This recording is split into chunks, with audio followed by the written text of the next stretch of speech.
Hello everyone, welcome back to the channel and let's begin with question number 4 of exercise 3.5 chapter pair of linear equations in two variables. Question है form the pair of linear equations in the following problems and find their solutions if they exist by an algebraic method.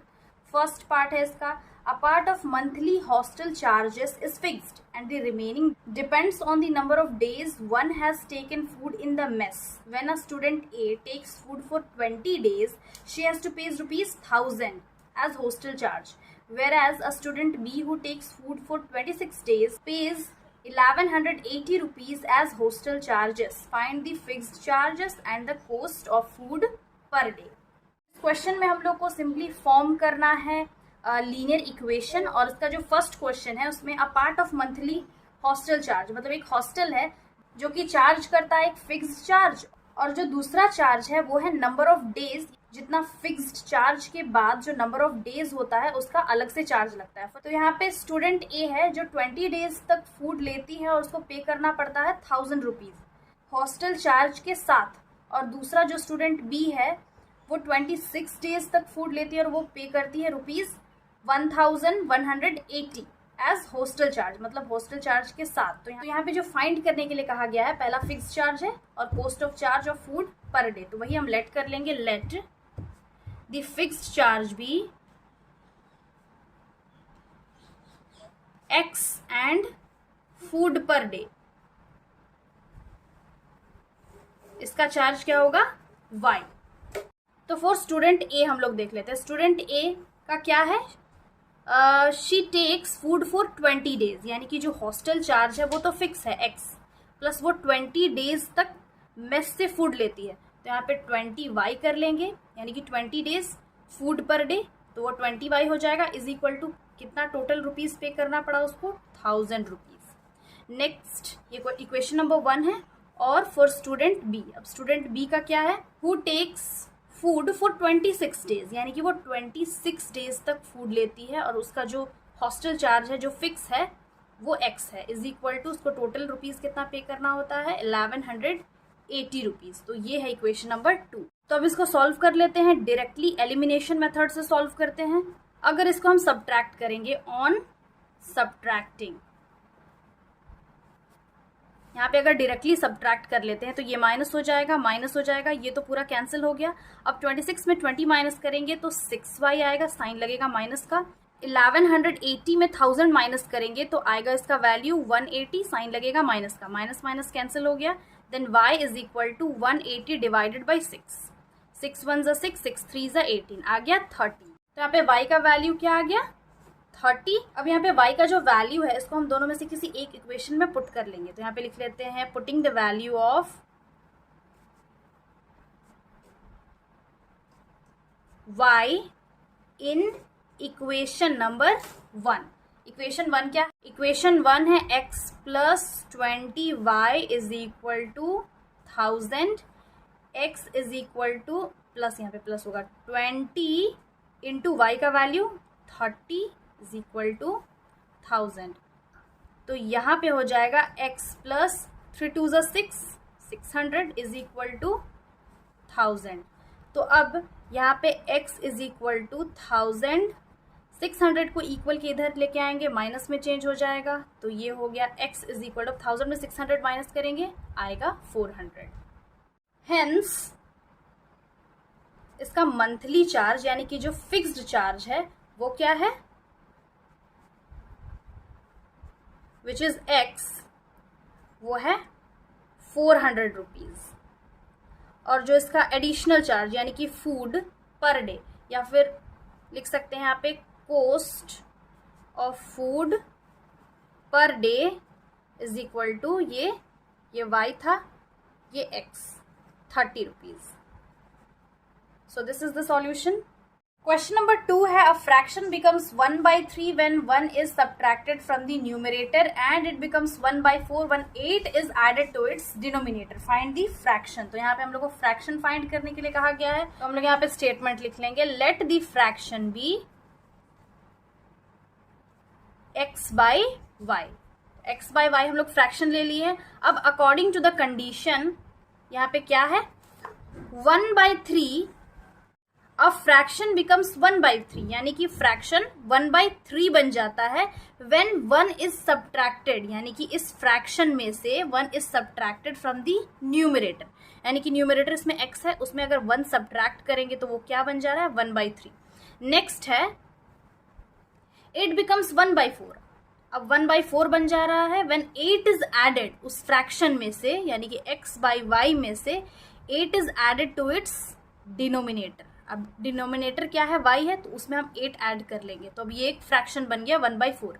अब ये जो दो equation है उसको हम solve करेंगे, cross multiply करेंगे। तो यहाँ पे क्रॉस मल्टीप्लाई कर लेते हैं, यहाँ पे 3 into x minus 1 and y into 1, तो ये हो गया 3x plus into minus minus 3 1 ज़ा 3 इज इक्वल टू वाई। यहाँ पे भी वही चीज़ कर लेंगे, 4 into X is equal to 1 into Y plus 8, then 4x is equal to Y plus 8। अब ये दो इक्वेशन बन गया, तो इसको पहले हम स्टैंडर्ड फॉर्म में लेके आएंगे। ये है 3x माइनस वाई, और जो -3 है इक्वल के इधर +3 में चेंज हो जाएगा, और ये है 4x minus Y is equal to 8। अब इसको साइड में हम सब्ट्रैक्ट कर लेंगे, तो यहाँ पे 3x minus Y is equal to 3 and 4x minus Y is equal to 8। Subtract करेंगे, साइन चेंज हो जाएगा, तो यहाँ पे y कैंसिल हो गया। 4x में 3x को माइनस करेंगे, x बचेगा, साइन लगेगा माइनस का। यहाँ 8 में 3 माइनस करेंगे तो 5 6 7 8 साइन लगेगा माइनस का। दोनों साइड जो माइनस का साइन है वो कैंसिल हो जाएगा, तो x का वैल्यू आ गया 5। अब ये जो 5 है x का वैल्यू, इसको हम इक्वेशन नंबर 1 या 2 दोनों में से किसी में भी पुट करके y का वैल्यू निकाल लेंगे। यहाँ पे लिख लेंगे putting the value of x in equation number 1। Equation number 1 है 3x minus Y is equal to 3, then 3 into x है 5 minus y is equal to 3, which is equal to 3 5 are 15 minus y is equal to 3, then 15 minus 3 is equal to y जो है equal के इधर लेके आएंगे, plus में change हो जाएगा। अब y is equal to 15 में 3 माइनस करेंगे तो वैल्यू आएगा 12। तो x का वैल्यू आ गया 5 और y का वैल्यू 12। यहाँ क्वेश्चन में हम लोग को क्या फाइंड करने के लिए कहा गया था, find the fraction, and hence the fraction is x by y which is equal to 5 by 12. Question number 3rd है Yash scored 40 marks in a test, getting 3 marks for each right answer and losing 1 marks for each wrong answer. Had 4 marks been awarded for each correct answer and 2 marks been deducted for each incorrect answer, then Yash would have scored 50 marks. How many questions were there in the test? तो इस question में basically हम लोग को number of questions find करना है were there in the test, जो कि यश के टेस्ट में आया था। तो क्वेश्चन में क्या है, यश जो है वो स्कोर करता है 40 मार्क्स एक टेस्ट में, जहाँ की 3 मार्क्स उसको मिलता है हर राइट आंसर पे और 1 मार्क्स वो लूज करता है हर रॉन्ग आंसर पे, और उसको 4 मार्क्स एज अ अवार्ड मिलता है हर एक करेक्ट आंसर पे, और 2 मार्क्स डिडक्ट होता है यानी कि कट जाता फॉर इनकरेक्ट आंसर में, अगर वो टोटल स्कोर करता 50 मार्क्स। तो यहाँ पे हम लोग को फाइंड करना है टोटल नंबर ऑफ क्वेश्चंस। तो यहाँ हम लोग लेट कर लेंगे, let the correct answer be x एंड रॉन्ग आंसर और इनकरेक्ट आंसर बी y। तो therefore total number of question क्या होगा, questions, then obviously it will be x plus Y, यानी कि x प्लस वाई ऐड करेंगे तो वो टोटल नंबर ऑफ क्वेश्चन होगा। तो अब अकॉर्डिंग टू द क्वेश्चन इसका 2 इक्वेशन होगा। फर्स्ट इक्वेशन, फर्स्ट केस में फॉर 40 मार्क्स, यानी कि जो फर्स्ट मार्क्स है उसका वो है 40, getting 3 marks for each right answer. अब जो टोटल नंबर ऑफ क्वेश्चन है वो तो x प्लस वाई है। अब यहाँ पे बस हम लोग को देखना है कि राइट आंसर कितना है, रॉन्ग आंसर कितना है। Getting 3 marks for each right answer. अब यहाँ पे करेक्ट आंसर के लिए हम लोग x ले लिए थे, तो यहाँ पे 3 marks for each right answer है, तो यहाँ पे 3x लिख लेंगे। And losing 1 marks for each wrong answer, यानी कि हर रॉन्ग आंसर पे 1 मार्क्स क्या डिडक्ट हो रहा है, तो यहाँ पे 1 लिख लेंगे। अब सिंस यहाँ पे लूज कर रहा है देयरफॉर ये माइनस होगा, प्लस नहीं होगा, therefore 3x minus 1y is equal to 40। ये है इक्वेशन नंबर 1। अब जो नेक्स्ट इक्वेशन है had 4 marks been awarded for each correct answer. पहले यहाँ पे जो टोटल मार्क्स स्कोर किया वो लिख लेंगे. टोटल मार्क्स स्कोर किया है 50 और उसमें से 4 marks been awarded for each correct answer. तो x करेक्ट आंसर के लिए है और y रॉन्ग आंसर के लिए. तो 4 मार्क्स अवॉर्ड किया जा रहा है तो यहाँ 4x लिख लेंगे. And 2 marks been deducted. तो यहाँ पे डिडक्टेड है यानी कि माइनस होगा. कितना माइनस होगा? 2 मार्क्स यानी कि 2y. तो यहाँ पे भी माइनस करेंगे, यहाँ पे भी माइनस करेंगे. ये है इक्वेशन नंबर 2. अब इसको हम एलिमिनेशन मेथड से सॉल्व करेंगे. एलिमिनेशन मेथड में क्या करते हैं? ये है 3x minus 1y is equal to 40. Next है 4x minus 2y is equal to 50. अब यहाँ पे हम लोग माइनस क्यों लगाएं?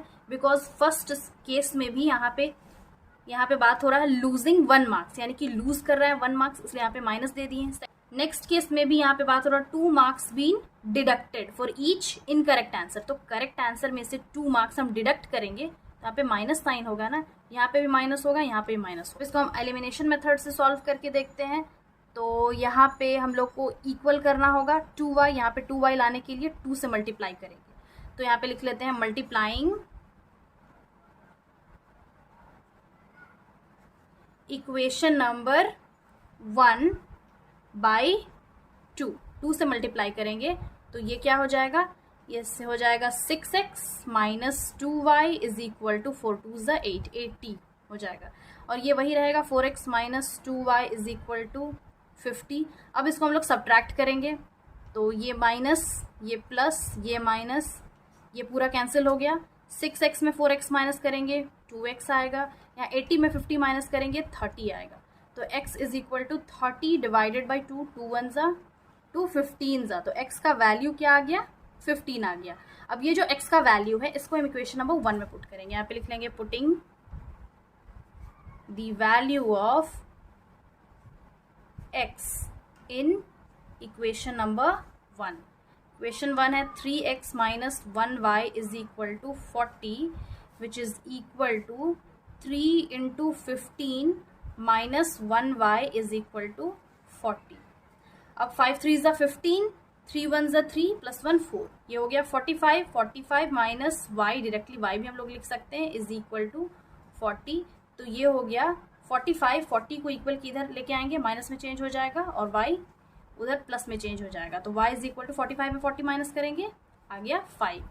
Therefore y is equal to 5 and x is equal to 50.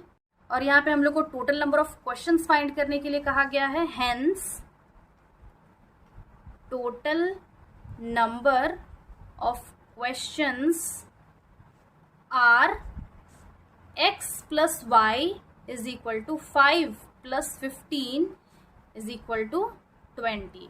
और इसमें से जो करेक्ट आंसर है वो है 15 और रॉन्ग आंसर है वो है 5. So this was the solution. I hope समझ में आ गया होगा. Again I'll be back with the next video solving the remaining questions of this exercise. Till then have a nice day. Thanks for watching.